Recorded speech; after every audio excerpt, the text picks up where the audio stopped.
public records request for me to the TPO regarding former Mayor Porter's attendance at TPO meetings.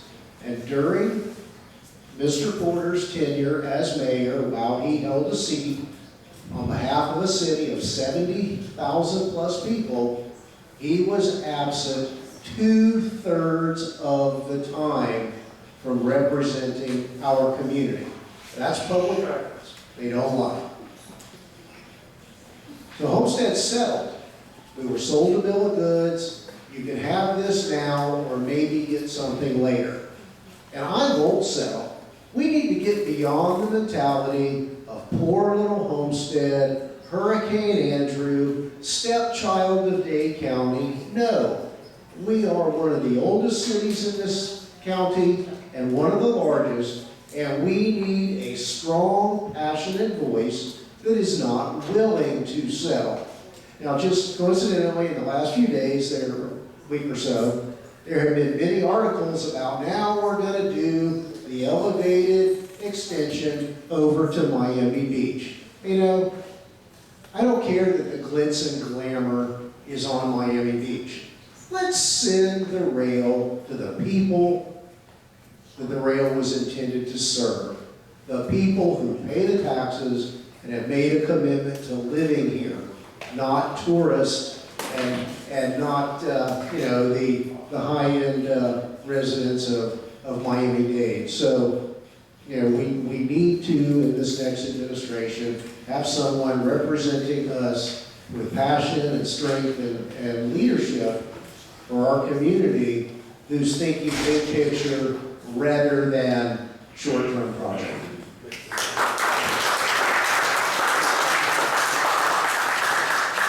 Thank you, gentlemen. Let me turn it over to Mr. McDonough. Hey, let's see. I'm sorry, I was looking at the time. Mr. Walter, this next question was submitted by Larry, Ronald, and Maria. So it's one of my jumbled questions here. So it's kind of several parts. If elected, will you rubber stamp and allow manipulation of zoning and variances changes that benefit only developers such as Wayne Rosen? Or is anyone going to hold developers accountable? Said changes include, but is not limited to, continuous plat changes, improper changes to development plans prior to approval, and sometimes direct violation of city and county ordinances. In other words, what is your vision on development in the city? Do you want to hold the line or push further expansion or something different? What a great and timely question. Well, since you're having a moment there, let me add to that. Do you believe that the urban development boundary needs to be maintained where it is now? I was going to ask that as a separate question. Well, that's a real icing on the cake thing, that question. So do we get more than 3 minutes? We're using 3 minutes, so Okay. 3 minutes will be enough. We're resetting at 3 minutes now. So. Okay, sure. Let me really clear. Let me check. Okay. There you All right. Let me be really clear. For those of you who were here between 2001 and 2007, when I served as vice mayor and councilman, there is no question as to my position on the regular variances and sleights of hand requested by Wayne Rosen and his partners in the development of Keys Gate. He's always been a moving target. He spent, my guess, to be close to $100,000 to maintain the status quo by funding campaign accounts of opponents going back 10, 15, 20 years. So no. And again, I think the prior mayor and council have been sold a bill of goods that it's an all or nothing proposition. And it's been very difficult, if not impossible, for them to say no and drag he and his lobbyists kicking and screaming to the table to find some middle ground. Now, most recently on the request on behalf, and let's not kid ourselves, Lennar, Wayne Rosen, it was all the same end result for this community. I was there at the council meeting and stood and spoke in opposition of the components of the request that was ultimately approved by council was 770 new units. Now, it's not just about the density, it was about the moving of density, which concentrates traffic in more of a smaller area. It was about narrower streets. It was about smaller and smaller lots, some being 40-foot wide. It was about architectural diversity. It was about the mix of product. So, you know, it's not just density, it's not just him, it's a bigger picture as to all development so that we have a more diverse product that is attractive to this community. In all candor, I was advised to meet with Mr. Rosen since I filed to run for office, so I did. He didn't offer any money, I didn't ask for any money, and I didn't leave there with any campaign money. But he was very clear that he had the right to do what he wanted to do, and he would do what he needed to do to have a council that would do his bidding. Now, this is nothing new. He was one of my greatest adversaries next to Mr. Shiver, going back to my time on the council in 2001. So, no, we really got to take a step back. The philosophy of our elected officials should be that they are a balance between runaway capitalism and community good. We need to walk it back a little bit and go toward the community good.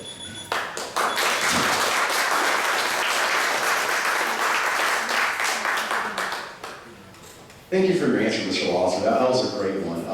I'm sure everybody's probably going to knock this one out of the park. Next, I'll go to you, Mr. Compton. I'll ask the question again because I know it's multi-part, and then I'll let Grant have his caveat at the end to make it even more simple.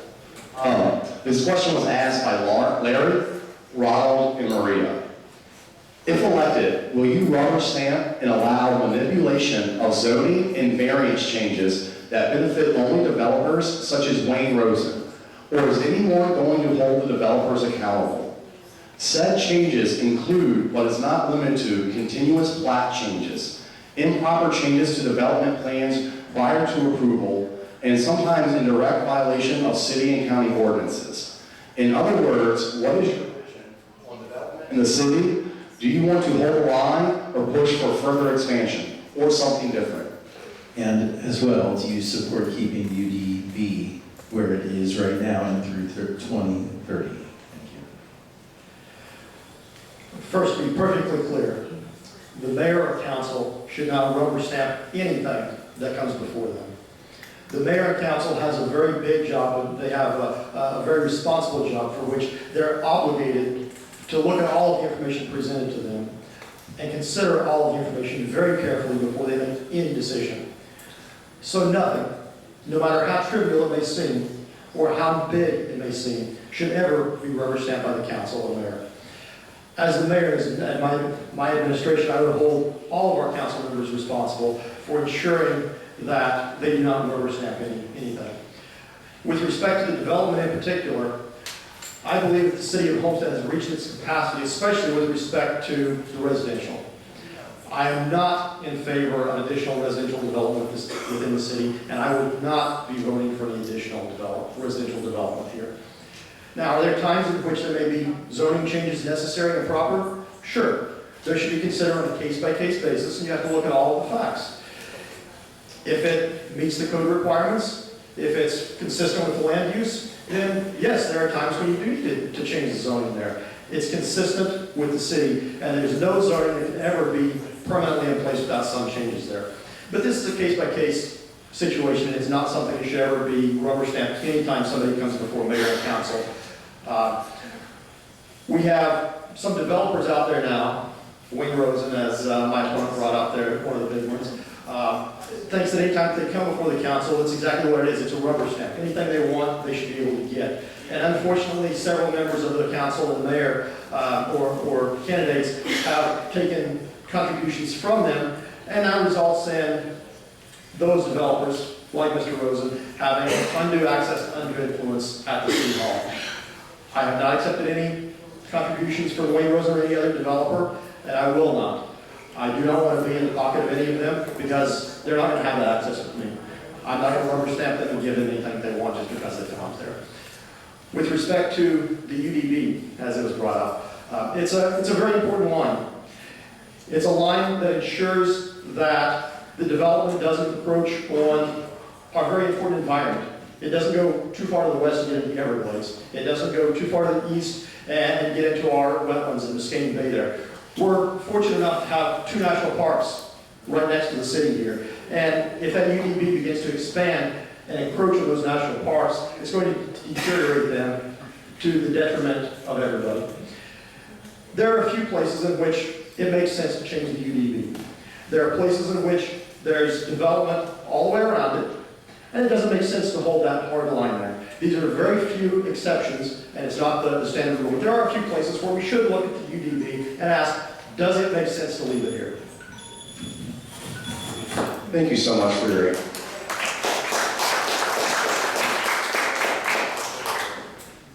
And Mr. Schreiber, we're going to give you the same question again. This was submitted by Larry, Ronald, and Maria. If elected, will you rubber stamp and allow manipulation of zoning and variance changes that benefit only developers such as Wayne Rosen? Or is anyone going to hold the developers accountable? Said changes includes, but is not limited to, continuous plat changes, improper changes to development plans prior to approval, and sometimes in direct violation of city and county ordinances. In other words, what is your vision on development in the city? Do you want to hold the line or push for further expansion or something different? Okay, first, we have to be realistic.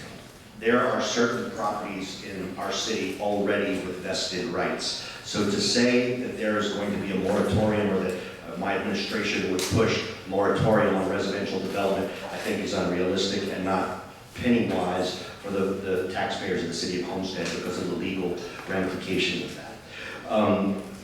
Secondly, we single out Wayne Rosen, and trust me, I am no fan of Wayne Rosen right now, and I'll explain that in a second. But there's also where we sit. If you'll recall, the potato fields that used to be here, there was a large movement of Landstar, and they created the hospital district and other things that went on. So there were developers that were having their way with the city of Homestead, with a host of lawyers, a host of lobbyists. So, you know, to single out one, I think we were equally opportunistically screwed. I don't know how else to say, I'm sorry. That said, it's important that we look at individual developments. When a development comes before the city council, we need to look at the benefits of it and weigh the infrastructure surrounding it and the other costs that would be borne by the city taxpayer for that development. There's a process in place for that, and that's called the zoning board. That's called going through the plannings, the land use, the future land use map, getting those things categorized, but that's called planning. What we have miserably failed at here in the city of Homestead is planning infrastructure. It's wonderful to say that we are the fastest growing city in the world. Remember, I think we were the top 5 in 2005 or 6 fastest growing cities in the country.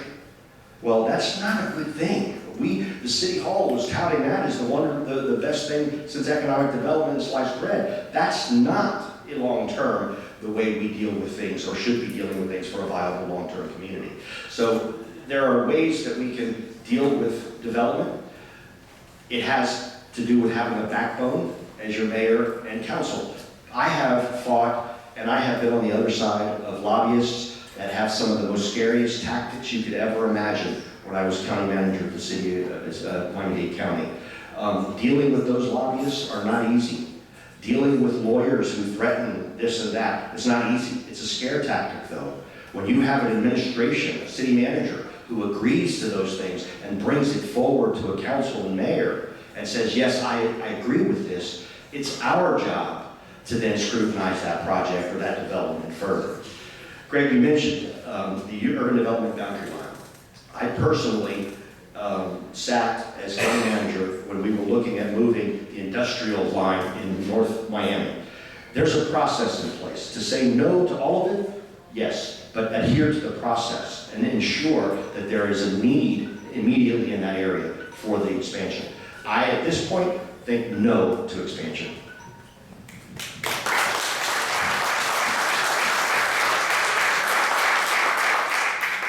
Thank you so much for your answer, Mr. Schreiber. I think all three of you gentlemen knocked that one out of the park, and I know I love hearing the answers. I hope that our audience does as well. I'm going to go ahead and pass it back off to my co-moderator, Grant Stern, for the next question. All right, gentlemen, so the next question is going to be about highways, which is obviously key to the current transportation grid. Probably everybody here took a highway today at some point. And there's a lot going on with Miami-Dade's highways because of what's happening in Tallahassee. So it's something of an external issue that the next mayor of Homestead is going to have to deal with during the next state legislative session. I don't know how many people heard about it in this room, but the Miami-Dade Expressway Authority was almost abolished, and then a court overturned the law establishing the Greater Miami-Dade Expressway Authority. But the entire thing was accomplished when just a few state legislators from the northern part of Miami-Dade County effected those changes before they were reversed in court. However, one of the things that they did not address in attempting to create the Greater Miami Expressway Authority is that Miami-Dade County is a payer, not a receiver, of the turnpike system. The turnpike takes a lot of money out of Miami-Dade County. And in the last legislative session, the governor signed into law a bill creating a very extensive highway network in a very unpopulated area of North Florida, which will be paid for by the tolls, which are essentially now taxes in Miami-Dade County, and it disproportionately affects Homestead because of Homestead's geography. So I know that's a long setup. So first, the question is to you, Mr. Schreiber. If you're elected as mayor of Homestead, would you devote extensive resources to lobbying the state legislature on behalf of the city of Homestead to try and lessen the toll burden that the turnpike lays upon Homestead residents? And what is your opinion on the now ditched, but probably still quite alive and ready to be re-implemented plan to reorganize the Miami-Dade Expressway authorities? Do you think it was a good idea or a bad idea? Because we are going to see it again. Thank you. A great question. 3 minutes is absolutely difficult to answer the complexities of that question, but I'll be happy to try. The NDX, I've had the privilege of working with them throughout the years in various capacities, former mayor here and as well county manager. And I've seen the underbelly of what went on there. That's another bureaucracy, just like the county commission, and no disrespect to any elected officials or appointees, but there's a procurement process and they have their own funding administrative processes that are in place that take a layer off the top, which could be better served if there was some economies of scale using other agencies. That said, I believe Mayor Jimenez, Carlos Jimenez, did a great job in fending off the discussion or making us aware as a community that we had the turnpike excess monies being donated as a donor county to the Turnpike Authority. To say that we're going to fight to lessen tolls only is short-sighted. And I'll tell you, you have to have a multitude of ways to answer, and I think Mr. Compton said this, a multitude of ways to answer the traffic congestion problems that we suffer from here in all of Miami-Dade County, more specifically Homestead. The feeder to come down, the extension of the 836 to come down into the 177 Chrome Avenue, that's something that we should look at. We should look at the viability of that, and that was a part of the move of the UDB and some of the compromises that were made in that. State legislators, I have a problem with them governing our world over and over, taking away the responsibilities and duties that are given to us by our home rule charter, which we're one of 67 counties that have that. It's wonderful. That gives us more power for those that know against the state legislature. But it's difficult to say that there's one thing that I'm going to fight for as mayor of Homestead because there's such a holistic, intertwined system. Our lobbyists are good, but it takes the mayor. When you go before the state legislature, and I've done it, I've testified in Congress, I've testified at the state legislature, they want to see the mayor. They want to talk and know that there's passion and that there's viability in that city's plans. And that, I think, I bring the experience to do for you all, and I'm looking forward to that. I'm blessed to be mayor.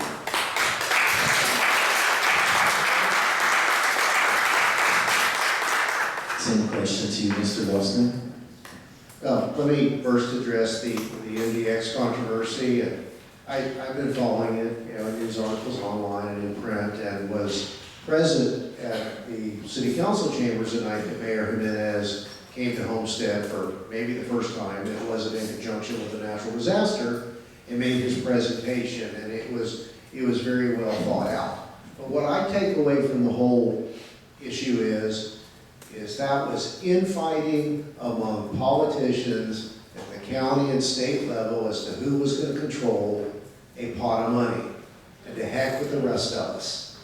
That's just my feelings what it was. Now, MDX probably deserved the scrutiny. Some of you may remember a few years ago when there was a big controversy about the $8,000 a piece date palms that were bought from a farm in California and trucked to South Dade County to beautify the expressway system. I think they kind of deserved that scrutiny, but it was overkill. So I think overall we're fortunate that takeover for the moment has failed. Now, the question of tolls and turnpike, it kind of gets back to a conversation we had earlier. It's about creating jobs here so that we all don't have to get on the turnpike every day to go to work. Now look, we're not going to be a city of 70,000 where everybody stays locally and doesn't have to go. That's just not reality. But I would say that the prior speaker was correct. We've got to have a strong, intelligent, and articulate mayor going to bat for us, not only at the TPO, who needs to be there more than a third of the time, and needs to be respected and able to articulate the issues in Tallahassee and stand up and act like he or she is representing a city of 70,000 people. Thank you.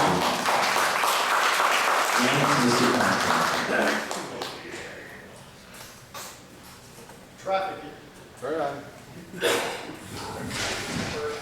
Traffic is definitely a problem within the city, be it the highways or our local roads here.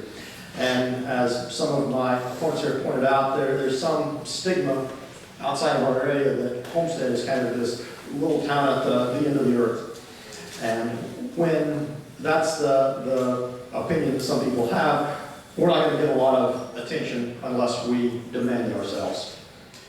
To be able to affect change in our roadways, the city, the mayor, the staff are going to have to go to the county. They're going to have to lobby for our needs.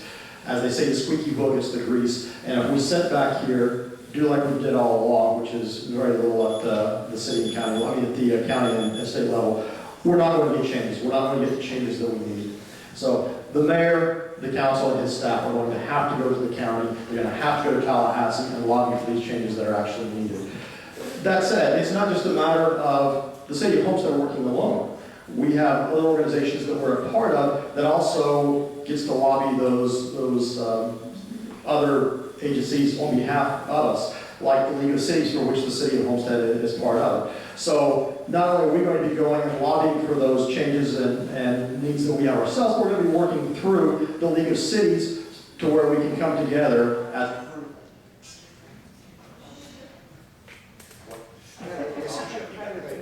Is this a technology test for the mayor?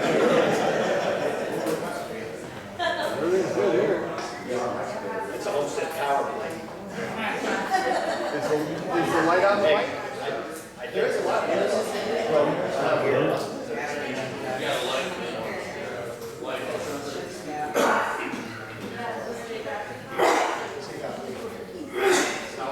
Okay, so I guess we just have to scream and project.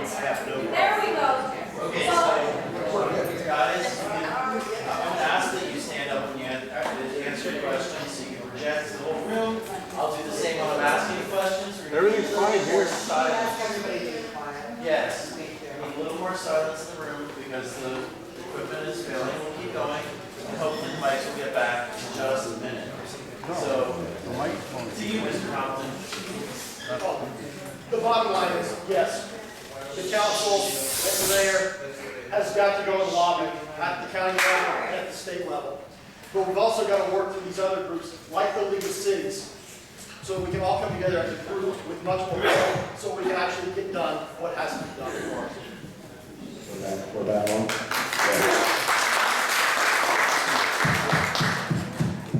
Real quick, if anybody wants to stand up, the rest of you want to stand up for the performance, we're happy to do that. We don't want anybody to be felt left out. If you want to sit, you can sit. If you want to stand, you can stand. This mic is working, so if you can turn it low enough a little bit.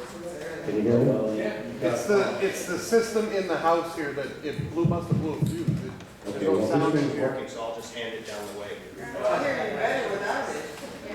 But I wrote it down, whatever. We're wasting valuable time.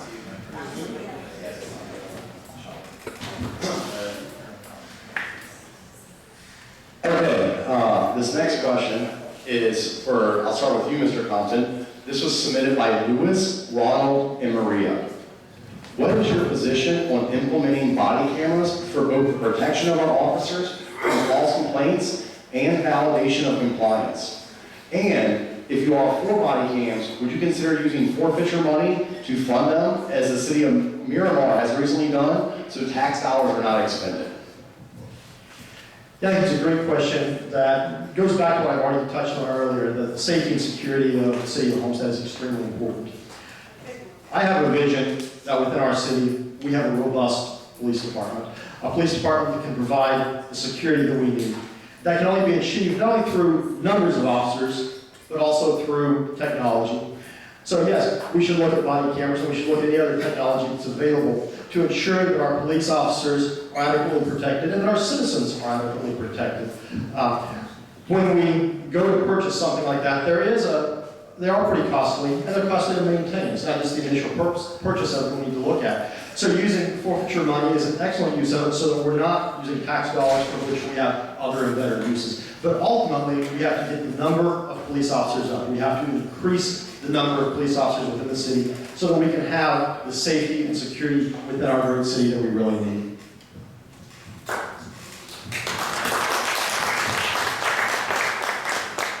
Thank you for your answer, Mr. Compton.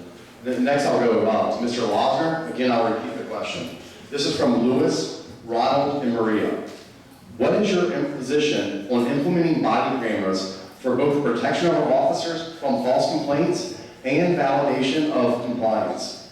And if you are for body cameras, would you consider using forfeiture money to fund them, as the city of Miramar has recently done, so tax dollars are not expended?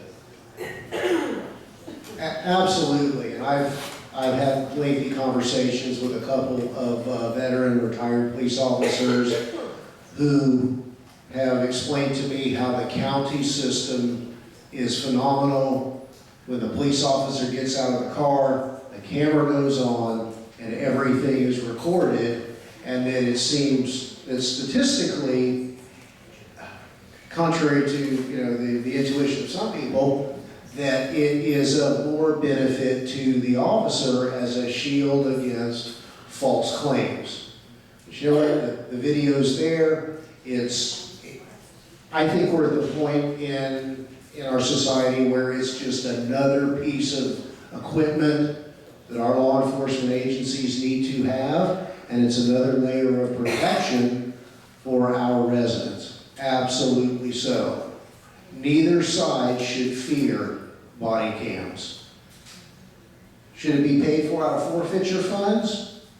It's not a bad idea, but we need to be very careful not to fall back into the trap that the city fell in many, many years ago on a couple of different occasions when it got into trouble, where it utilized non-recurring funds to fund recurring expenses. And yes, that could be a source, but we need to be sure that we have the ability or create the priority, and I'll get back to that important word, priority, to pay for and keep the software and the equipment up to date so that the officers are not using obsolete equipment. Now, to me, and as many things in our city, it's a question of spending priorities. last night in the first budget hearing, and as I went through it that night and again today preparing for this forum, there's some capital improvement projects. And one of the capital improvement projects that jumped out at me was the purchase of 2 brand new Tahoes for the police department. And this is a conversation that I tried to have 12 years ago when I was running for mayor. Obviously, at certain times you need certain equipment. But as other departments are moving to more fuel efficient and economical modes of transportation, do we really need 2 $53,000 a piece Tahoes, or would a different vehicle suffice? Now, the answer is not always yes or no. We have to go on case-by-case basis. But to me, it's about the priorities and what's really important.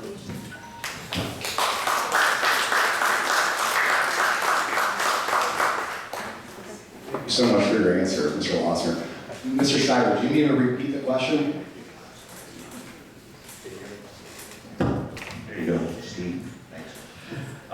The question was about body cameras and will we agree to pay for that with forfeiture funds. I recently had the privilege of serving over 6,500 officers as the executive director of the Dade County Police Benevolent Association, the largest voice of law enforcement in Dade and Monroe County. Initially, there was much to do about body cameras, and there was opposition from the LEOs, law enforcement officers across the country. But what has been a phenomenon of that is that there has been many instances where these officers are actually protected, and it's become more of a tool in protection of our officers than it is anything that would be more nefarious. Currently, over 54% of our general fund budget goes to the police department. So we have got to make sure that our resources are used wisely. The forfeiture fund is a remarkable resource of using criminals' money that's forfeited or taken during criminal activity and used for certain activities in the police department and the city. Mr. Lawson was correct. There was a time throughout the country when that forfeiture fund was misused. You see people driving around in uncovered Porsches, and then they'd have next thing you know, there'd be a Porsche with the police lights on it. And so things got out of hand, and it was unfortunate that that happened. However, that money comes and goes. I think it's more important to program monies that we know are going to be needed for body cameras and the storage of that data. Because comes with the body camera purchase is not just the hardware, it's actually storing this data in the cloud for many years to come. So you have law enforcement officers that are being sued or disciplinary actions or other things, that those tapes have to be readily available. That cost is substantial. In fact, more than it is to acquire the cameras themselves.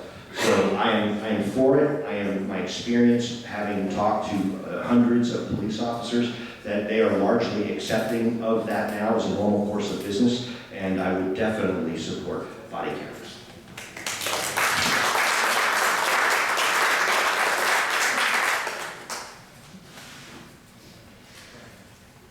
Okay, and next I would like to, same question, or no, we're finished the question. So now I would like to pass it back to Grant, and he's going to do another question. Sorry, I'm trying to watch the time and everything. Yeah, this one kind of conked out, so. Battery. So we're going to go with a 1-minute question this time. It's a nice, simple question. It's an issue that will affect Homestead. It's not a dead issue yet, but it's related to that last question I asked about the Greater Miami Expressway Authority. Miami-Dade County is planning to build a highway that will extend the 836 Expressway all the way west to Chrome Avenue and all the way south to 136th Street. They're calling it the Kendall Parkway.